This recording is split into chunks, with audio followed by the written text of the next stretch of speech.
करण भाई का गलत के लसू रउआ व्रत तोड़े वाला रहनी है खातिर वो झूठ बोलत त का गलत के लसू का गलत कैली? हर बार हम ही के समझे के पड़ेला। एकरा कब अकल आई? हर बार ओकरा के समझे की जरूरत नहीं खे। अब काहे चुप खड़ा बनी रहुआ लोग? अरे रउआ परिस्थिति समझी ना ओकर। कार्तिक ऐसे आपस में मत लड़ो लोग, चुप हो जा लो। अम्मा अम्मा अम्मा अम्मा दादी! फिर से बीपी लो हो गई। अरे ये तो होखी के रहे। अरे ये हाल में यदि उपवास रखी तो बीपी लो ना हुई तो और का हुई?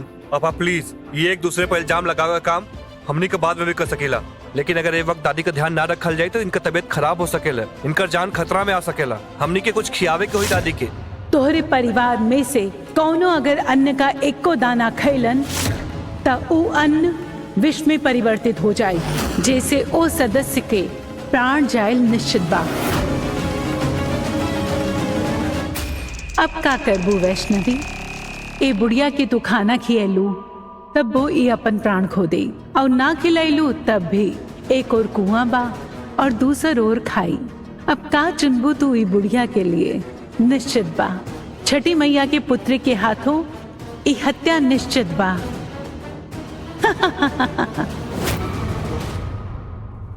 मैया एक ऐसन चक्रव्यूह में फंस गइल बाई दीदी। ई व्यवस्था के ऊ चक्रव्यूह है शैशव, जेकरा में चाह के भी वैष्णवी की सहायता कोनो न कर सकेला। अरे खरे खरे मुंह का देखा तारा, कुछ खाए के लावा ना अम्मा खातिर। अरे का लेके आई? घर में कुछ होई तबे न लेके आई। सारा खाना तो ही फेंक देले बाड़ी।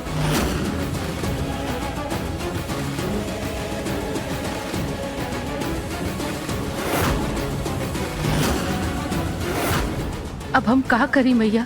दादी के कुछ खिलावल भी गलत हो जाई और भूखल रहे भी। तहरा का लागल वैष्णवी? तू कोयला के खान से बिना कोनो कलंक के, बिना कोनो धब्बा के बाहर निकल आईबू?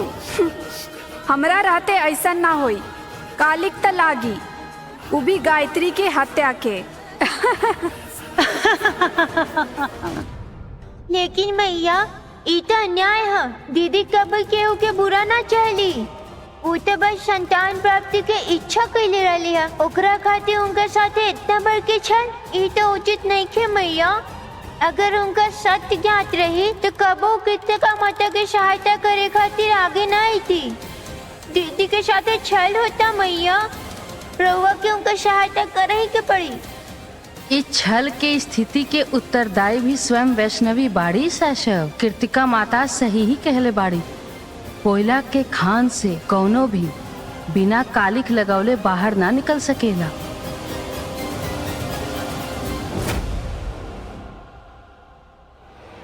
ना ना ना ना। वैष्णवी तोहार दिमाग खराब हो गल बा। यहाँ दादी का जान खतरा में बा और तो क्या अभी भी व्रत के पड़ल बा? का करता डू? अरे एक एक कहल जाला कृतज्ञ। का कहल जाला बेटुआ? कृतज्ञ। अम्मा एके ऐसे पैरवी करत रहे नी, और एके देखा ई अम्मा के जान से खिलवाड़ करतिया। भगवान न करे हमके कुछ हो जाए, ई तो हमके बेच खाई भैया। ओ हो। मतलब कोनो ना कोनो सरफिरा हमरा घर में उखल जरूरी बटे। अब कार्तिक ठीक भइल तो एकर दिमाग खराब हो गई। रउआ सबे भरोसा रखी, दादी के साथ कुछ गलत ना होखी। मैया उनकर साथे ऐसा अन्याय ना होखे दी है।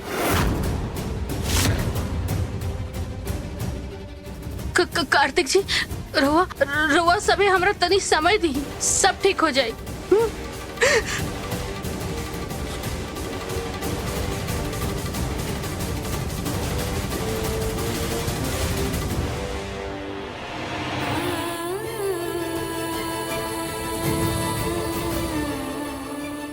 मैया हम जाना तानी कि रउआ हमरा से नाराज बानी, तबे सब कुछ बिखरता। जे कुछ भी भूल चुक हो गल बा हमरा से होइल बा ना मैया, तो ओकर सजा दादी के काहे? रउआ उनका के ठीक कर दी मैया, ठीक कर दी उनका के। हमरा से पहले और बागबाड़ी उनकर आस्था बा रउआ पे, उनकर जान बचा ली मैया। मदद करी मैया, उनकर जान बचा ली मैया, मदद करी।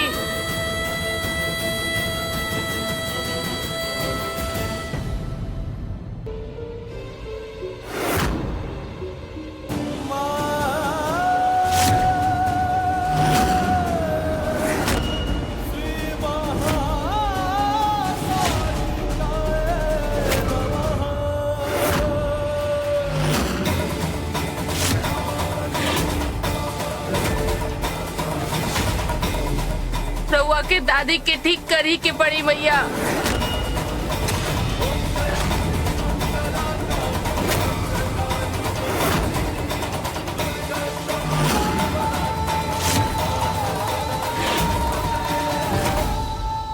हीरा हीरा भी तो वही खान से निकलेला जहाँ से कोयला, लेकिन वो तो कालिक से मुक्त होला, चमकीला होला। हमरो जीजी के दिल कोयला के समान संसार में हीरा के जैसन बा। उनकरा भोलापन के अनुचित लाभ उठेले बड़ी कृतिका माता। रउआ के उनका सहायता करें के पड़ी मैया। मार सीमा जाना तारा से सब हम वैष्णवी के सहायता करे खातिर है समर्थ बानी। समझ गई नी मैया, रउआ दीदी की सहायता नहीं कर सके नी, लेकिन अपना भाई के इस संकट के समय में अकेला नहीं छोड़ सके नी। मतलब अर्थात कालवानी के ग्रहण में दीदी के घर पे राउर भाई सूर्य देव के ढक देले बानी, तो करवा उहो के ग्रहण से मुक्त ना करे। बहुत चतुर हो गइल बाड़ा शाशव तू। अपन दीदी के सहायता खातिर कोनो न कोनो तर्क अवश्य ही खोज लेवला।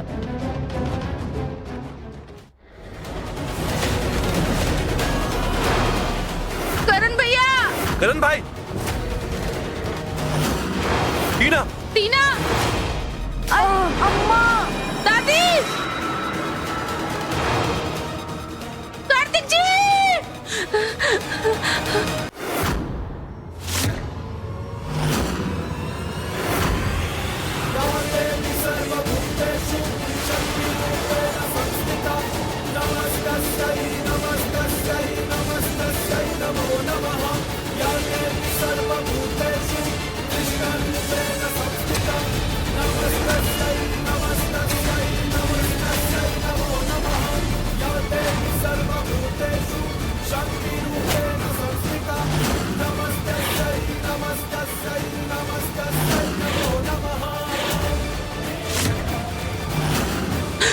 ग्रहण तो हटा था।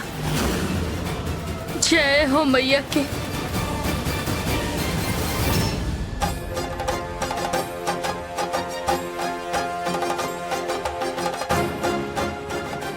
गंगा जल छिड़क के ये प्रसाद के शुद्ध कर देता नहीं।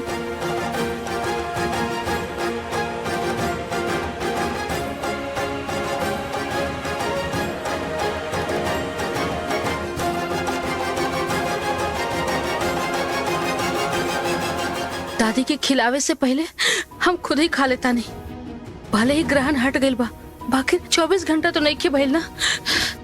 दादी के कुछ होई एकरा से अच्छा हमें खा लेता नहीं, पहले हमरे पहले होई। बेशरम।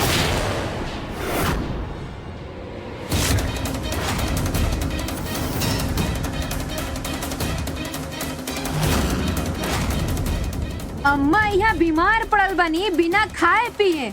हाँ, हमनी के सब भूखा बैठल बनी जा एक के चक्कर में, एकरा चक्कर में। और इनके देखा छुप के लड्डू चटका उतरी। वाह वाह वाह वाह वाह वाह वाह वाह वाह। ना माँ जी, हम तो बस अरे अम्मा, हम तो पहले बोल रहे नहीं, ये सब ड्रामा है बस। पता नहीं क्या चाहती है हमसे। कार्तिक जी ना, हम खाद न रही, हम तो बस। हाँ, हमनी के तो अंधा बानी, कुछ लोकबे ना करेला हमनी के। कार्तिक जी, हाँ कार्तिक जी, हम बस खाए खातिर कुछ चाहिए। ई चरणामृत और ई लड्डू ई खिला रही उनका की।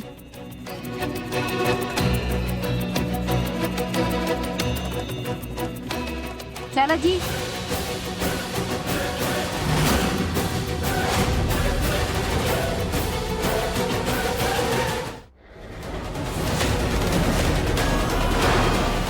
करण भैया, करण भाई,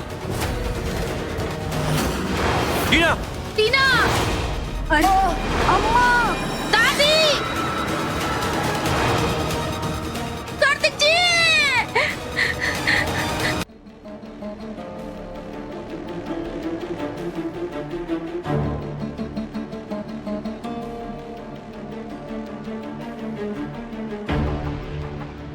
अम्मा, दादी,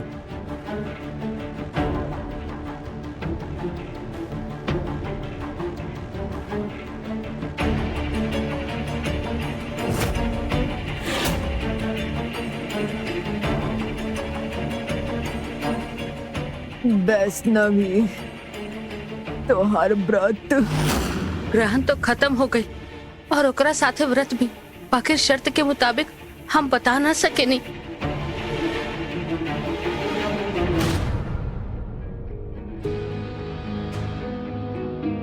दादी दादी हमरा माफ कर दी दादी, हम रवा साथे बहुत गलत कहनी दादी। सब सही कहता रण, हम अपन स्वार्थ में इतना अंधा हो गए रही कि एक बार भी हम केहू के बारे में न सोचनी है। हमरा माफ कर दी दादी। अरे बस बस बस, हाँ ये बेचारी बने के नाटक बंद करा, ऐसा कोनो फायदा नहीं के होखे वाला बा। हम तो नाटक देख चुकल बनी। अरे अम्मा इना हम सबके भूखा मारत रहला सिया और एक खुदे लड्डू ठूसत रहली है देवी जी। मैं प्लीज इस सब बाद में भी कल जा सकेला ना। दादी अभी अभी होश में नहीं है और उनकरा के स्ट्रेस देवल जरूरी बका। प्लीज समझिए बात के। कार्तिक ठीक कहा तारे, तू सब जाके कुछ खा लो। जब वैष्णवी व्रत तोड़ ही दे ले तो हम सब खा सकेले। जा तू लोग। हाँ मम्मी जी, हमको भी ना बहुते भूख लागल बा। हाँ, चला चला चला।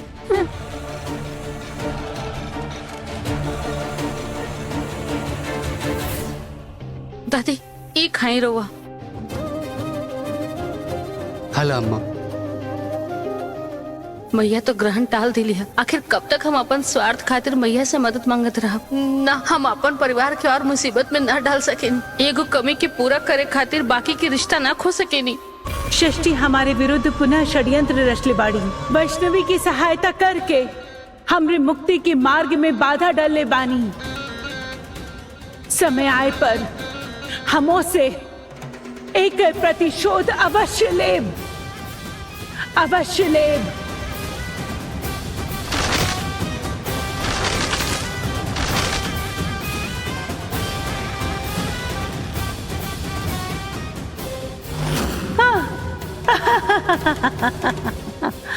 देवी देवी कैसे भाई?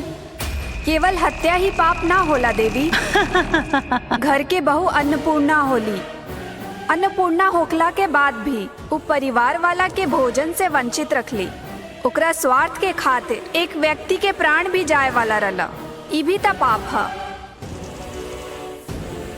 लागता वैष्णवी अवतारी। वैसे तो हम ओकरा मन के दशा जानता नहीं, फिर भी ओकरा मुख से सुनकर मन के तृप्ति कल जाए।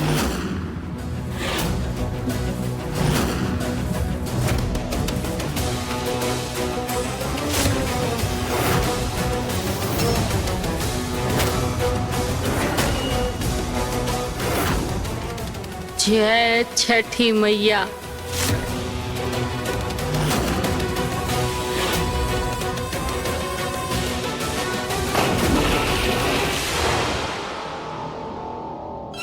बहुत बहुत बधाई बा वैष्णवी। तू काल चक्र द्वारा बताइल गई दूगो कार्य सफलता पूर्वक पूर्ण कर लेलू। हमरा माफ कर दही, हम आगे और कोई काम ना कर पाई। हम सोचले भी ना रही कि अपन इच्छा पूरा करे खातिर हम अपन परिवार के जान जोखिम में डाल दे। हम अब और कुछ ना कर पाए देवी।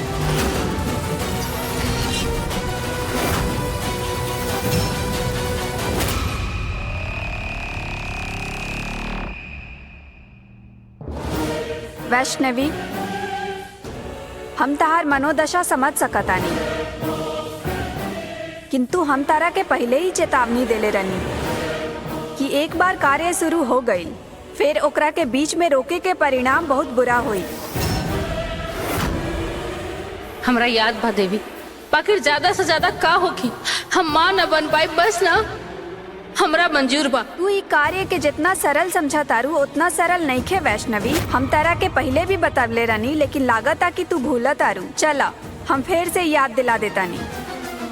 ई काल चक्र के एक बार गतिमान करे के बाद तू पीछे नहीं खू हट सकत। यदि तू ऐसन कैलू तू केवल अपना घर भी ना खोईबू और भी बहुत कुछ बा जौन तारा त्यागे पड़ी।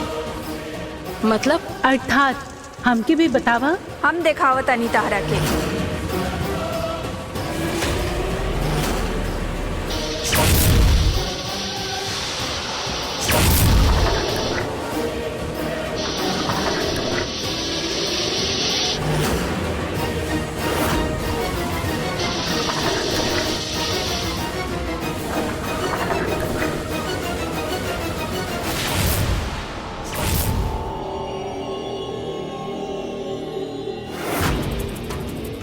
कार्तिक जी, कार्तिक जी, कार्तिक जी,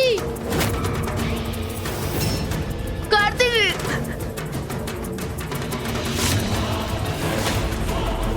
दादी, दादी, कार्तिक जी कोनो हमार बात सुना था का?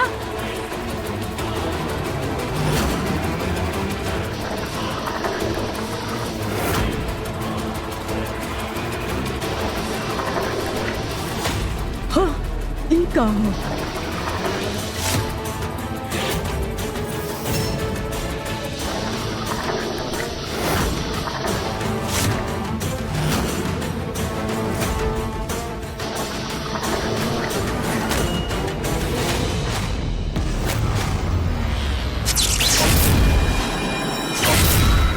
करण भैया, करण भाई,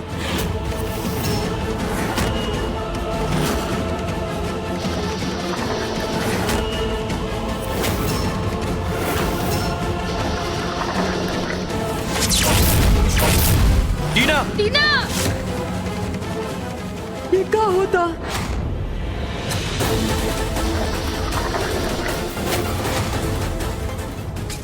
कार्तिक, कार्तिक, दादी।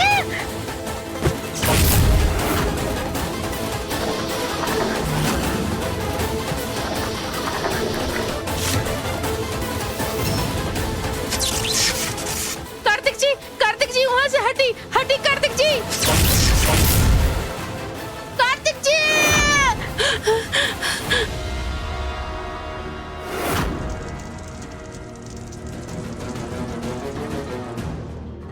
घबरा मत वैष्णवी, अभी तारा परिवार में सब सुरक्षित बा, लेकिन कब तक एकर निर्णय तारा स्वयं लेवे के पड़ी।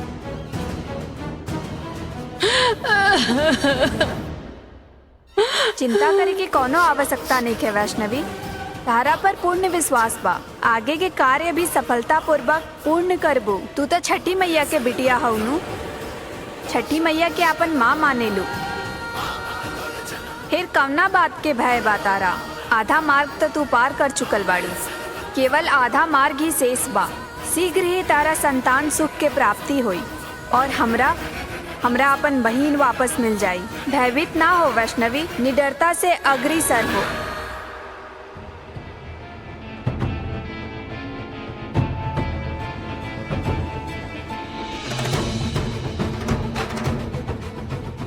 अगला काम का करे के पड़े देवी? इत काल चक्र ही तारा के बताइयन।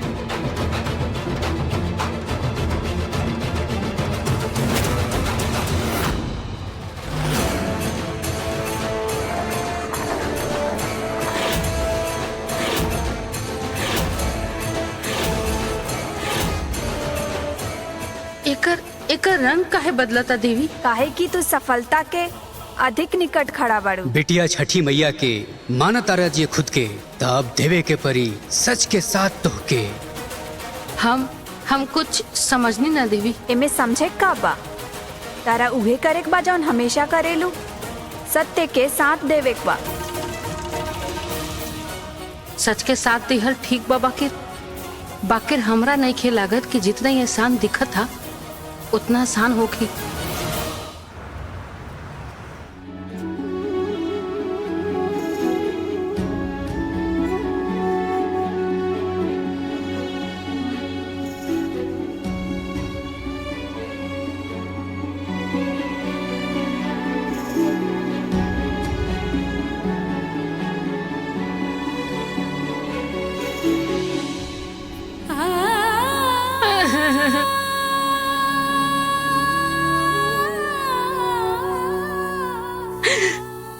मैया, हमरा से बहुत बड़का गलती हो गई भैया, बहुत बड़ा गलती हो गई। हम कबो न सोच ले रही कि हमार एगो कदम हमरा कितना बड़ा मुसीबत में ढकेल दी। हम समझ गए नहीं मैया कि रवा हमरा से नाराज काहे रहनी, काहे हमरा के बार बार रोकत रही।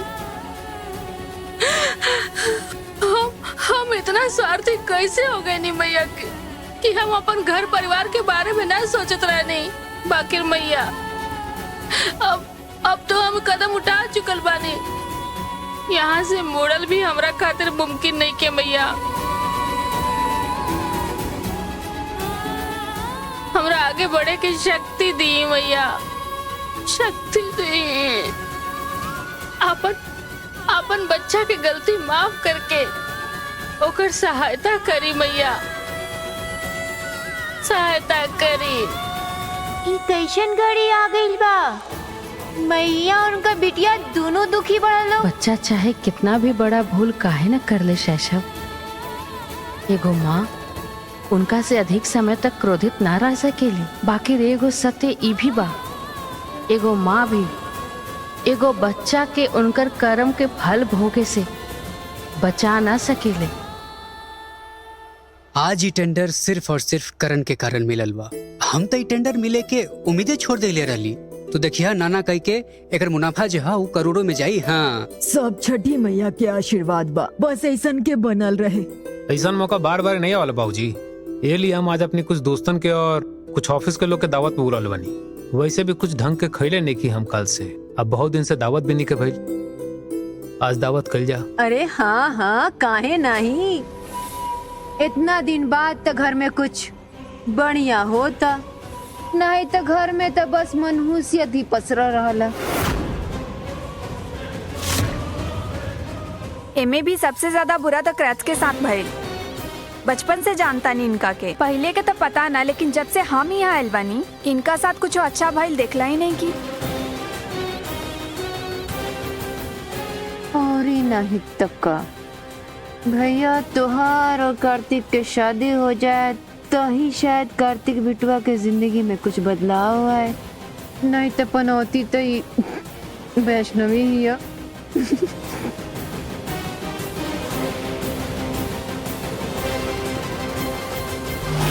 तहरा बैड लक के कारण भी हम ही बानी क्रैच, और ओकर सॉल्यूशन भी। गिट्टी गिट्टी हटा, का भाई? कौन कैलस ये सब गिट्टी बतावा। अभी तो घर में ही रहलू ना, बाहर कैसे चल गईलू बतावा। हमरा गिट्टी कौन कैलस ये सब बतावा, बतावा।